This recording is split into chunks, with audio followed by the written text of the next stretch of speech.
Bismillahirrahmanirrahim. Alhamdulillah Rabbil alamin.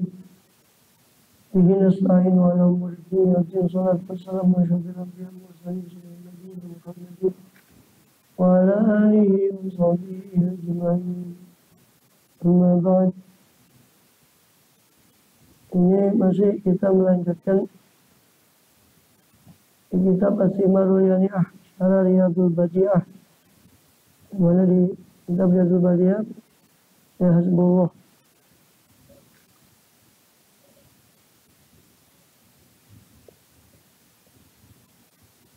Itu diserahkan oleh Ahmad Nawawi Al-Bantani rahimahullah radhiyallahu anhu. Amin. Terakhir ini kitab dasar tentang Usuluddin dan ba'du furu'i syariah, tentang dasar agama dan sebagian cabang syariat, tentang iman, Islam, ihsan, ilmu iman, akidah, ilmu Islam, fikih, ilmu ihsan, tasawuf, akhlak. Dan kita masih berada di bagian pertama, yaitu di akidah. Kemarin sudah kita bahas dasar akidah itu rukun iman, rukun Islam. Ya. Dan sebenarnya ada satu lagi yaitu rukun ihsan.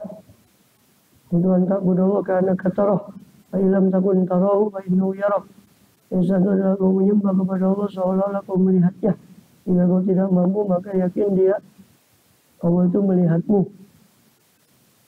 Itu yang menjadi dasar tasawuf, muraqabah, yang ujungnya kepada musyahadah. Kita masih berada di bagian pertama yaitu ilmu akidah atau ilmu iman, tauhid. Itu setelah rukun iman Islam, beliau musonif membahas tentang wajib bagi mukallaf untuk mengerti aqaidul iman. Apa yang harus diyakini dari rukun iman. Untuk iman pertama adalah iman kepada Allah. Cara beriman pada Allah adalah meyakini bahwa Allah itu adalah Tuhan sesembahan yang maha suci dari segala kekurangan, maha menyandang segala sifat kesempurnaan. Dari situ kita harus mengetahui apa-apa yang boleh disandangkan pada Allah dan apa yang tidak boleh disandangkan kepada Allah. Maka dari situ ulama merumuskan, walaupun kesempurnaan Allah itu tidak terbatas, tapi ulama di situ merumuskan 13 atau 20 sifat yang wajib diketahui. Kalau kesempurnaan Allah tidak terbatas, buktinya di Asmaul Husna itu 99. Tapi yang wajib diketahui cuma 20. Karena semua yang lain itu insya Allah kembalinya kepada yang 20 itu. Jadi bukan kita membatasi, kayak orang yang kurang kerjaan itu mengatakan, apa masa ulama membatasi dari mana? Ya memang tidak ada dicari hadisnya. Rasul bersabda, Allah itu wajib bersifat 20, tidak ada hadisnya memang. Itu ulama memformulasi supaya umat ini gampang memahami. Maka diformulasikan, dirumuskan oleh para ulama bahwa sifat yang paling tidak harus diketahui itu ya 13 atau 20, tanpa 7 sifat maknawiyah 13. Qadiran muridan, karena qadiran itu ikut qudrat, muridan ikut iradat, aliman ikut ilmu, hayyan ikut hayat, sami'an ikut sama, basiran ikut basar, kaliman ikut kalam. Kalau yang 7 itu terakhir tidak ikut, cuma sampai kepada kalam, itu 13 sifat. 13 sifat itu yang wajib diketahui. Itu formulasi dari ulama untuk memudahkan orang mengetahui. Adapun kemuliaan Allah tidak terbatas, kesempurnaan Allah tidak terbatas. Maka nanti di situ akan dijelaskan bahwa semua sifat wajib Musa itu, semua sifat yang wajib Allah kembali kepada 2 ibarah. Ya, 2 ibarah. Wa Allah itu ghaniyun an kulli musiwah wa muftaqirun ilaihi kullu ma ada. Ya. Mustaghnin an kulli musiwah. Allah itu maha cukup dari segala yang selainnya. Muftaqirun ilaihi kullu ma ada. Justru yang selainnya amat memerlukan kepada dia. Jalla jalaluh wa ta'ala fi ulah. Wa yajibu alaihi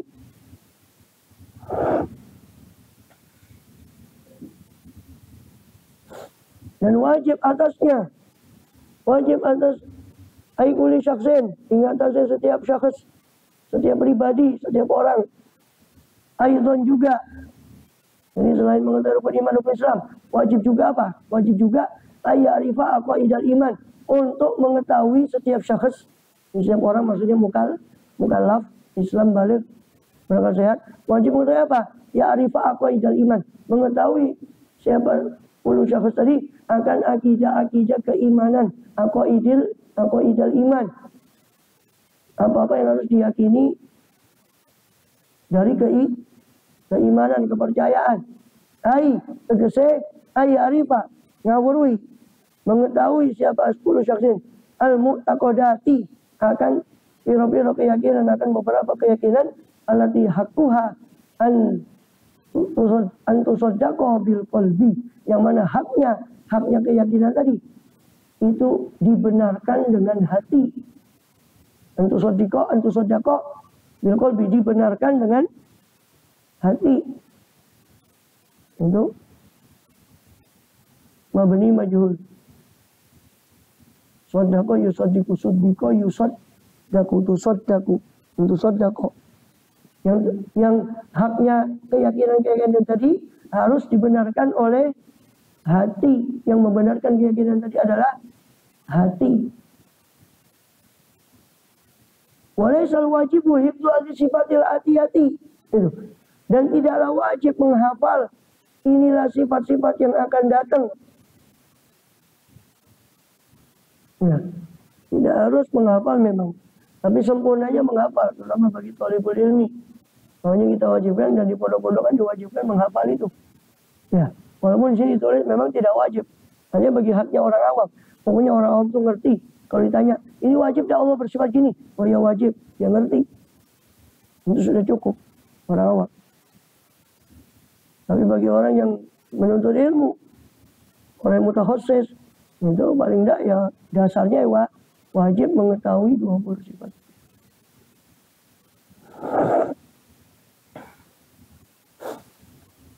Wajib menghafal ya. Kalau mengetahui wajib semua. Menghafal itu sebetulnya tidak wajib bagi orang awam menghafalnya. Yang penting dia ngerti. Ini wajib tidak bagi Allah? Oh wajib. Dia tahu. Dan bagi thalibul ilmi, bagi orang yang mengkhususkan ilmu, ya, maka jelek bagi dia tidak menghafal akan sifat-sifat Allah. Tidak mengerti, tidak hafal sifat-sifat Allah. Walaisal wajibu hifdzu hadhihi sifati, dan bukanlah yang wajib itu hifdzu hadhihi sifati, menghafal ini sifat-sifat al-atiyati yang akan datang. Balil wajibul i'tiqadu, akan tapi yang wajib itu adalah i'tiqadul jazim. Karena kalau mau dimaksudkan ke laisa tadi, tapi lain itu balik itu idrob. Lebih bagusnya tidak diatafkan ke anu.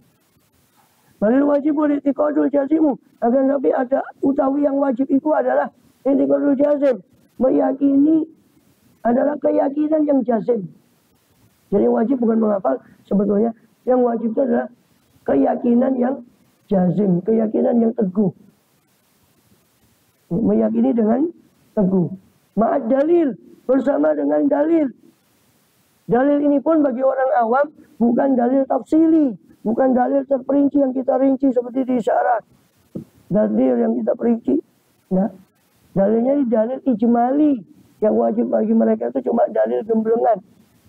Dalil ijmali apa? Wajibnya, kok tahu kamu Allah itu wujud? Apa dalilnya Allah itu wujud? Apa dalilnya Allah itu ada? Ya adanya alam semesta, tanpa dia perinci dari sisi mana alam semesta itu menunjukkan keberadaan Allah, itu namanya dalil tafsir. Yang penting dia ngerti dalil ijmali. Apa buktinya Allah itu ada? Adanya alam semesta. Dalil ijmali itu seperti yang disebut di matan Tijan Derori. Ya, akidahnya yang membajuri itu matanya, bukan caranya. Itu dalil ijmali. Tidak wajib mereka dalil tafsir. Jadi yang wajib itu i'tiqadul jazim ma'ad dalil. I'tiqadul jazim ma'ad dalil. Meyakini keyakinan yang jazim, yang teguh bersama dengan dalil. Kalau maka sedangkan mengerti suatu perkara dengan dalil, itu namanya bukan taklid. Kalau taklid itu cuma norok bunte, ikut-ikutan, nggak ngerti dalil. Di sini kenapa harus ketemu dalil ya? Karena masalah akidah itu masalah penting. Sehingga di sini dia harus ngerti dalil, untuk dalil akli minimal. Itu pun yang dalil yang ijmal, yang global, bukan dalil yang tafsir. Kalau fikih, nggak perlu ngerti dalil, pokok ikut ulama seperti tadi semua. Jarang kita bahas dalilnya. Pokok ikut ulama. Kalau urusan fikih, bagus, taklid itu bagus. Bahkan wajib taklid kalau urusan fikih. Ya kan? Sebab kapan sholatnya kalau orang semua disuruh ijtihad? Ya enggak? Saya repot ijtihad dulu, mana hadisnya, mana belajar alatnya. Ya enggak sholat-sholat. Ya. Kalau masalah fikih, masalah furu, itu wajib taklid. Kalau masalah akidah, harus dengan dalil. Maka dari situ, imannya orang yang bertaklid dalam masalah akidah itu diragukan, diperdebatkan oleh ulama. Apakah sah atau tidak iman muqallid. Walaupun menurut pendapat yang paling muktamad, sah. Tapi yang paling banyak diikuti, itu diperinci lagi. Kalau orang itu mampu untuk memahami dalil, tapi dia tidak mau belajar, itu dosa. Padahal dia mampu akalnya. Kecuali kalau dia tidak mampu akalnya untuk belajar, maka tidak dosa, sah imannya. Terus wala yalzamu talaffudz. Nah, dan tidak, atau yalzamu talaffudz tidak mengharuskan. Apa talaffudz? Itu bisa juga talaffudz jadi maf'ul bih, yalzamu itu etikot tadi. Ya. Atau mu'taqadat, aqaid. Jadi akidah keimanan itu tidak mengharuskan talaffuz, tidak mengharuskan mengucap bil ibarati dengan ungkapan pernyataan dengan ibarat. Jadi wajib itu meyakini dengan hati secara teguh bersama dalil. Tidak wajib melafalkan akidah ini. Yang penting dia yakin wujud tidak, dia yakin dalam hati. Ini bukan bahas syahadat, ini bahas akidah ya, bahas yang wujud di dalam bapak itu. Itu yang penting dia yakin dalam hati. Fal ma'rifatu jazmun mutabikun bil waqi' utawi ma'rifah. Tegas ma'rifah, ya'rifah tadi kan ya'rifah ya. Ya'rifah itu kan fi'ilnya, ma'rifah itu isimnya, masdarnya bang. Utawi ma'rifah, apa sih ya'rifah itu? Apa sih pengertian ya'rifah itu? Ma'rifah itu apa pengertian ma'rifah? Iku jazmun mutabikun. Ma'rifah itu adalah keteguhan yang dalam hati yang sesuai dengan waqi', dengan kenyataan. Nasi'un, yang muncul apa jazmun tadi, muncul apa keteguhan tadi, an dalilin, berdasarkan suatu dalil. Berdasarkan suatu dalil. Itu ma'rifah. Jadi tegasnya ma'rifah itu adalah keyakinan teguh yang sesuai dengan kenyataan. Yang benar-benarnya itu bisa dibuktikan bahwa keyakinan itu sesuai dengan kenyataan. Yang mana keyakinan itu nasyi' an dalil, timbul dari suatu dalil, bukan ikut-ikutan. Maka kalau jazmun mutabik tapi ghairu nasyi' an dalil, itu namanya taklid, bukan ma'rifah. Jazm, dia yakin. Orang desa itu yakin Allah wujud, yakin. Karena kiainya bilang Allah wujud, dia yakin. Tapi gak ngerti dalilnya. Ini berarti bukan ma'rifah. Ini taklid. Kalau taklid tidak perlu ngerti dalil. Taklid itu ittiba, kalau ittiba itu mengikuti dengan dalil. Kalau taklid itu mengikuti tanpa dalil. Itu taklid. Fakharaja bi dhannu wa syakku wal wahmu, maka keluar dengan pengertian ma'rifah berupa jazmun, keteguhan, keyakinan hati, keluarlah adzannu, keluarlah persangkaan. Dugaan kuat. 80, 20 atau 70, 30. Dugaan kuat. Wasyaku, keluar juga syak. Wal wahmu, keluar juga waham. Persangkaan di bawah 50%. Waham. Jadi makrifat apa? Jazm. Makrifat apa? Keyakinan yang teguh, yakin. Maka keluar dari pengertian bahwa makrifat itu yakin, berarti bukan termasuk makrifat, zon, dugaan kuat. Fikih ini zonni. Fikih ini sifatnya Zonni, karena dia kadang-kadang muncul dari korinah. Fakih muncul dari korinah, dari dalil kadang-kadang. Ada fakih yang qat'i, yaitu fakih-fakih yang pokok sifatnya. Seperti sholat itu wajib wudu. Itu sepakat semua mazhab ada. Itu qat'i. Tapi kebanyakan fakih, kebanyakannya zonni. Makanya karena dia sifatnya zonni, fakih itu ijtihadi. Maka sering timbul perbedaan pendapat. Tapi akidah itu sifatnya qat'i, harus qat'i akidah itu. Tidak ada akidah itu zon. Maka keluar dari pengertian ma'rifatu jazmun, itu keluar dari situ pengertian apa? Zon. Zon tidak masuk di sini. Makanya perbedaan dalam apa? Oke, itu rahmat. Perbedaan dalam akidah, walaupun ada perbedaan antara Maturidiyah sama Asy'ariyah, itu bukan perbedaan yang prinsip. Anggap sehingga hampir dikatakan tidak ada perbedaan antara Asy'ariyah dengan Maturidiyah. Gampangnya gitu. Ahlus sunnah wal jamaah adalah mereka yang sepakat dengan pemikiran Asy'ariyah dan Maturidiyah, itu ahlus sunnah wal jamaah. Dan di sini nggak ada perbedaan, nggak ada seperti fikih ikhtilafu ummati rahmah, itu bab syariat. Kalau bab ini akidah bisa sampai berbeda. Kalau tidak dol, kufur. Kalau tidak sesat, kafir. Amin. Fa'ina sahibah kafirun ini. Wal wahmu bil wasyaku wal wahmu. Fakhraj bil dhanni wasyaku. Wal wahmu bil abaidi. Maka keluar kelawan jazm, kelawan pengertian ma'rifat itu jazm. Keluarlah dengan ini apa dhannu, apa dhann, syakku, syak, mamang 50-50%. Dhann itu dugaan 80-20%, 70-30% itu dugaan kuat. Syak atau waham yang dibawanya syak. Sekedar persangkaan 40%. Fa'ina sahibaha kafirun, ini yang saya bilang. Sebab pemiliknya, ya, pemilik, hayu kembali ke akoid. Pemilik orang yang ragu dalam masalah akidah, orang yang waham dalam masalah akidah, orang yang cuma menduga-duga dalam masalah akidah, itu bisa kafir.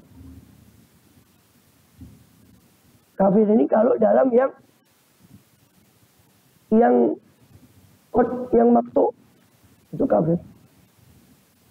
Kalau ini yang merupakan asal, karena keyakinan itu nanti ada yang dasarnya keyakinan, ada yang cabang daripada keyakinan. Ya. Contoh orang mengingkari seperti Mu'tazilah, ya, mengingkari daripada azab kubur. Itu tidak bisa dikatakan kafir. Karena azab kubur memang walaupun dalilnya qat'i, tapi itu masih bukan suatu yang usul, yang mujma' alaih, yang maklum minad din bidarurah. Seperti Mu'tazilah yang mengingkari adanya sifat ma'ani, kudrat iradah, dia tidak percaya. Kalau kita kan Ahlus Sunnah mengatakan Allah itu qadirun bi qudratih, Allah itu maha kuasa dengan sifat kudratnya. Dia tidak. Dia mengatakan Allah itu qadirun bi dzatih, Allah itu maha qadir dengan zatnya. Allah alimun bi dzatih. Jadi dia menghapus semua sifat itu. Maka dia dikatakan dhol, sesat, tidak kafir. Jadi kalau dalam masalah-masalah yang tidak berupa pokok akidah, maka itu nggak bisa dikatakan kafir, tapi dhol. Beda ya? Perbedaan dari Ahlus Sunnah, dari keyakinan yang disepakati Ahlus Sunnah, dia nyimpang, itu kalau tidak dhol, sesat, paling banter, naudzubillah, kafir. Tapi kalau beda masalah akidah, itu menimbulkan rahmat, perbedaan mazhab. Tentu itu prinsipnya perbedaan masalah mazhab. Kita sebagai Syafi'i mengatakan mazhab kita benar mengandung kesalahan. Menurut kita benar, tapi mungkin ada ketidaktepatan. Mazhab di luar menurut kita salah tapi mengandung kebenaran. Kalau masalah mazhab. Kalau masalah akidah, untuk qat'i Ahlus Sunnah wal Jamaah sepakat. Ketika sudah soal akidah itu disepakati oleh jumhur ulama, maka menyimpang bisa kafir. Tapi kalau masih diperselisihkan, itu dol, sesat. Kalau dia menyimpang dari itu. Makanya jumhur Ahlussunnah tidak mengkafirkan, apalagi kita Ahlussunnah Jamaah tidak gampang mengkafirkan. Mu'tazilah itu paling banter kalau tidak betul-betul nemen, kalau tidak kebangetan Mu'tazilahnya, itu kita nggak mengatakan dia kafir. Tapi dol, sesat. Ya. Kemudian wasaibu kafirun. Wa man hafidha al-fadl al-qaid. Adapun orang yang menghafal lafaz-lafaz akidah wa adillataha dan menghafal dalil-dalil akidah al-qaid min afwahil masyayikh, dari mulutnya para guru masyayikh, min ghairi husulin ta'amulin, tanpa terhasilkannya perenungan, pemikiran, wastidlalin dan pendalilan, minhu saking man, kama qad yaqau li ba'dil awami, sebagaimana terkadang terjadi tumipo kadue ba'dil awam, pada sebagian orang awam, fala yakhruju bidzalika, maka tidak keluar siapa man dengan itu, lawan mengkodoh hifdzu al-fadhi dan seterusnya, an kaunihi, saking kahanane man, daripada keberadaannya man iku muqallidan, sebagai muqallid. Ya. Jadi kalau orang cuma menghafal Allah wujud ditambah kok tanpa ngerti dalil, tanpa angan-angan dalilnya, tanpa angan-angan maknanya, cuma dia didikte oleh kiainya. Pokoknya Allah itu wujud, tidak dihafalkan itu tanpa ngerti dalil perenungan, maka ini terjadi kebanyakan orang awam. Maka itu apa kata beliau? Tidak mengeluarkan dari keberadaannya sebagai muqallid, sebagai pengikut muqallid, karena tidak dalil, tidak berdasarkan dalil. Nah, terus gimana hukumnya orang ini? Wal asahu annahu mu'minun asin, itu paling sahihnya pendapat orang seperti itu mukmin tapi durhaka, maksiat. In qadaro ala nazari, kalau dia mampu untuk berpikir. In qadaro ala nazari, kalau mampu siapa man. Wal asahu, dan paling sahih pendapat iku anau sak temene man hafizah tadi, orang yang sedang menghafal dari mulutnya para masyayikh, itu paling soalnya pendapat dia mukmin tapi asin, mukminun asin, mukmin tapi durhaka, maksiat. Kalau dia mampu ala nazar, kalau dia mampu berpikir, merenung. Wa ghairi asin, tapi mukmin dan tidak maksiat, ilam yakjir, jika tidak mampu untuk berpikir, tidak mampu untuk merenung. Orang kadang-kadang ada tipe-tipe orang yang tidak bisa. Orang desa, orang awam itu kadang nggak diajak ruwet dikit nggak mau. Jangan ngaji akidah kayak gini ruwet. Merinci dalil. Ya kan? Orang awam itu mau ngapalkan ini saja. Akidah ini sudah bagus. Awam. Wahai ayat aku ada sifatul wajibatul al-musaitu ala wajah isal fiatihi. Yang dimaksud aku ini adalah sifat wajib bagi Allah, mustahil sifat mustahil bagi Allah, sifat jais bagi Allah. Ini maksud aku ini. Ya. Yang bulat di situ aja pembahasannya, Pak. Cuma ini dirinci lagi dalilnya. Ya? Bulat di situ yang dihafalkan ya. Wujud tidak makoya, Pak. Terus apa sudah kan? Tidak mampu, yang mustahil. Makanya dengan dalil, makanya saya baca syarahnya supaya antum juga dapat matanya, antum dapat inti pokoknya saja yang penting. Ya, perinciannya. Karena ini dasar. Allah alam bisawab wa hiya as-sifatul wajibah, sampai situ. Ini karena ada maulid, saya harus siap-siap. Kopi di rumah. Saya Al-Fatihah.